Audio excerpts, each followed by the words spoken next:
So I'm here as a representative from the Donegal Family Resource Centre Network to deliver this presentation today.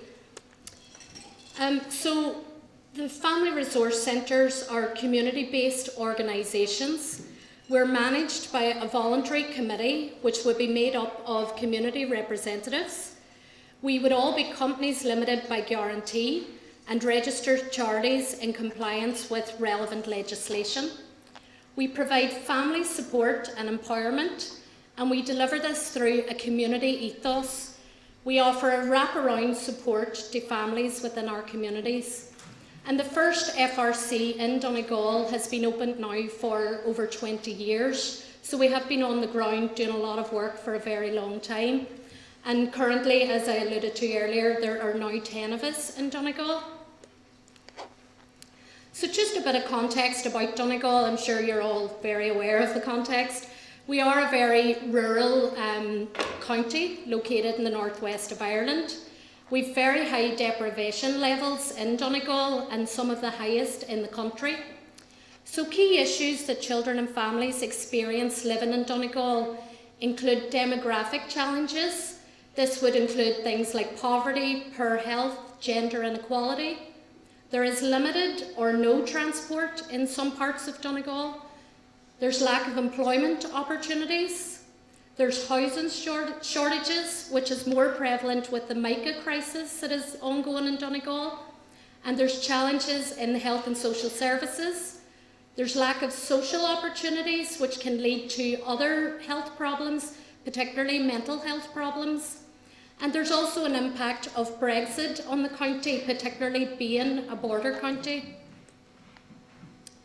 So within the network, as I said, we have 10 FRCs. So we have Cara House in the Letterkenny area, Donegal Town, Downstrands, which covers Ardra, Glenties and Portnew. We've done Fanahy, Finn Valley, Meva, which would be Downings, Moville, Rifo, St Johnson and Corrigan's, and the Forge, which would cover the Pedigo area. So this is just a map to show you the widespread coverage that we do have across Donegal. But you can see very clearly from the map as well that there is quite a lot of gaps there in places that we don't cover. You can see there particularly in the Inishowen area and northwest Donegal, particularly in and around the Gaeltacht areas. So just a wee bit about us. We established our network in 2010. We have a shared aim to work collectively to improve the lives of families in Donegal. The coordinators meet on a monthly basis in order to work collaboratively, can I get the word out? Exchange information, and we also would meet with other agencies on a regular basis. And this is a really good opportunity for other agencies to come and meet us as a collective in the one place, and they're getting such a wide reach without having to trips around the county to 10 different organisations. Our work is informed by and in line to the 5 national outcomes outlined in the Better Outcomes, Brighter Futures. The network acts as a representative voice for FRCs on a number of county and regional forums. And the network gives Donegal FRCs a body which can deliver develop and deliver services as required. So the network enables FRCs to provide and share supports, information and services. We respond to identified issues and needs. We work collectively to provide local accessible services. We work in partnership with voluntary and statutory organisations. We support the sustainability of the FRC Centre National Programme, and we review and critically evaluate our work on an annual basis. So this is just a snippet of the services we offer, and as you can see, it is quite a lengthy list. So we would have things like parent, baby and toddler groups, breastfeeding support, additional needs support groups, book clubs, junior and senior youth clubs, community Garda clinics, women's groups, men's sheds. We would run recreational classes. one-to-one support, summer schemes, feed programmes, the list is endless. I'll not read them all. And that's, as I say, just a snippet. There are things that we are heavily involved in as well, like the Donegal wellness cafes and things too, that there's now 15 in the county also. So just to give an example of some of the integrated work that the FRCs do, we would house social prescribers. We have learning support groups with children with a learning difficulty. As I mentioned before, there's breastfeeding support groups for parents with additional needs, health and wellbeing programs, parental support workshops, and breakout support. So this is just a list of some of the partners that would support this integrated agency that the FRCs would be involved in.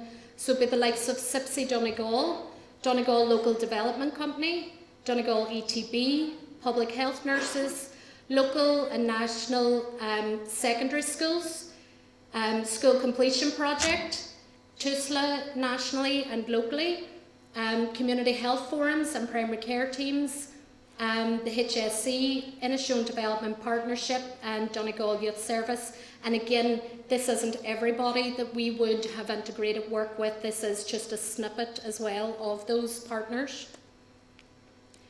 So I suppose a key thing that I wanted to highlight today in relation to the integrated work that we do is in relation to the Healthy Ireland funding that we have received under Strand 3. So we were successful in securing funding under Healthy Ireland in partnership with Donegal CYPSC and LCDC, and that covered 2019 and was extended into the end of March 2022.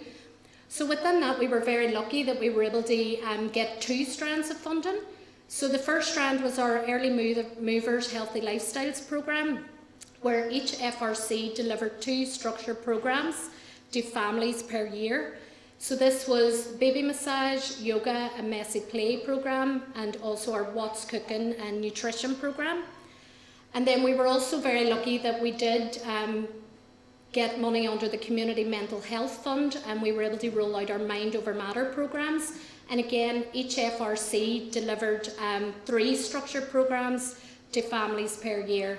So this was a mindfulness programme for children and young people, stress management for children and young people, and an anxiety programme for children and young people. And the downside to this funding, and obviously the timing of it, it was unfortunate that these programmes had just started when the pandemic hit in March 2020. So obviously we had to adapt in how we delivered these. So just to give you a snippet of some of the achievements of them programmes, so the Early Movers Healthy Lifestyles programme, we rolled out 21 baby massage, yoga and messy play programmes across the county, with a total of 381 parents and children who took part. The What's Cooking programme, we rolled out a total of 24 programmes with 506 individuals who took part.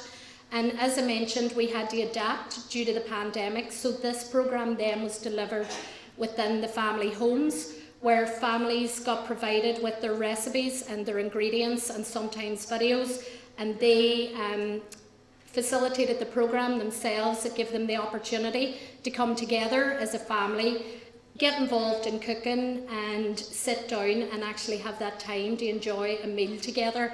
And particularly during the pandemic, people were working from home, there was homeschooling, people were in every room in the house doing their own thing online, so it really did bring people together. So some of the feedback of those, a quote was, "We both loved coming each week. Wednesday was our favourite day." So that was in relation to baby massage. After the programme, many of the groups engaged weekly in the parent and toddler groups and expressed an interest in participating in other programmes within the FRCs. So there was such a huge benefit to all of us rolling these programmes out. A quote for the What's Cooking: "My children love getting involved and ate things they never would have tried before." So really it was very clear from the evaluations that many children, particularly with additional needs within our communities, participated in the What's Cooking programme. especially at a time where they had no routine or experience of isolation during lockdown. So this was a really important family programme, bringing everybody together and providing some sort of structure around dinner time. So the Mind Over Matter programmes under the Community Mental Health strand, the achievements in that, in the mindfulness, we rolled out 22 programmes with 280 children and young people.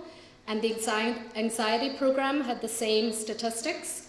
And the stress management, there was a total of 21 programmes with 222 children and young people.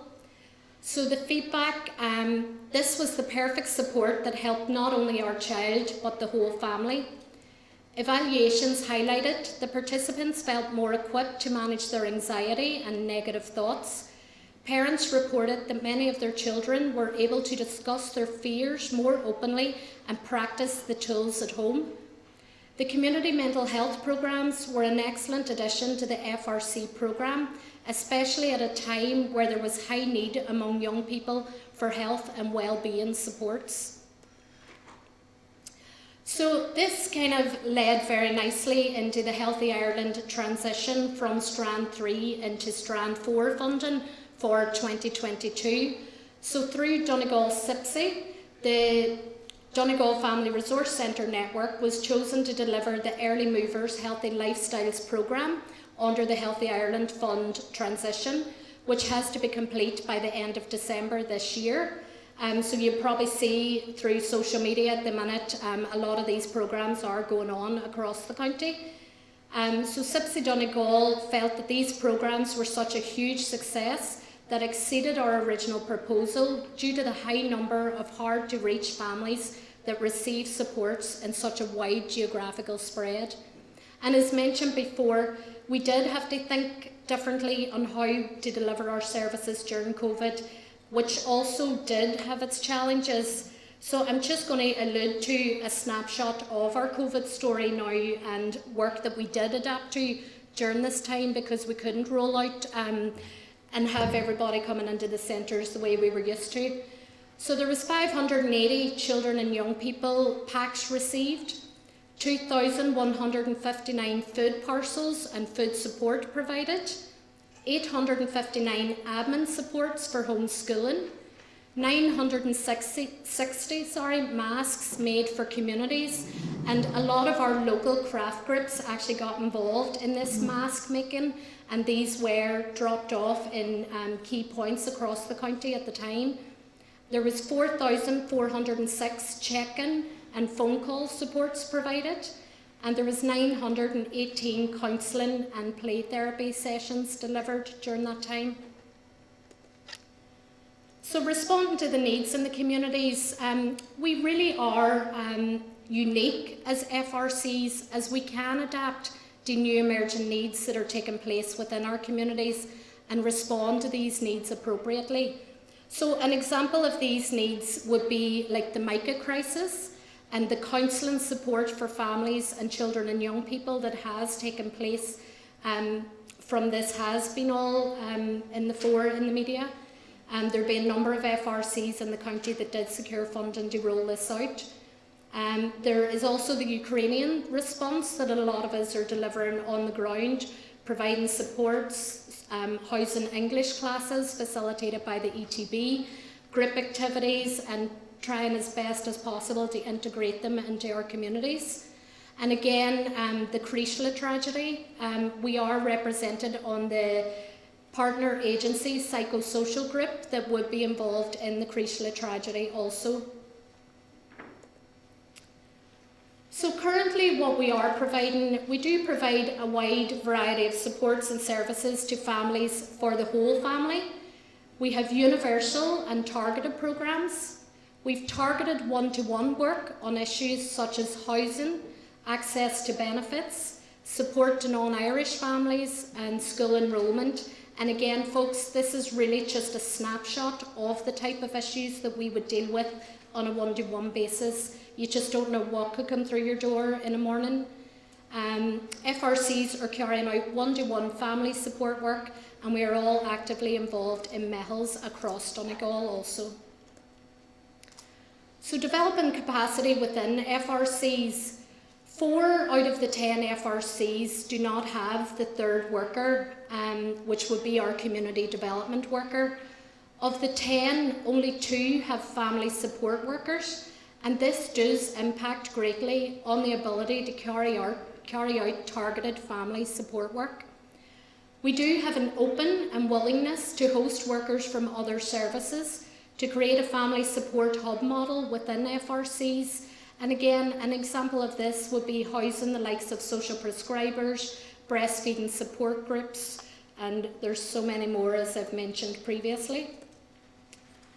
So I just want to touch on the strengths of us meeting as a network of FRCs, and this is some strengths that has come from the coordinators. So the benefits to me as a coordinator are the ongoing support and advice from fellow coordinators. The benefits to the FRC is the sharing of information, ideas and resources. Being part of the network is important as it allows us to address local needs with local responses in a holistic manner. The Donegal FRC network provides a vehicle for the 10 FRCs to work collectively on joint funding applications and joint projects. It enables us to work collectively rather than in competition with each other, and it allows for a consistency of service delivery across Donegal. Working together means that we can share out the representation of work.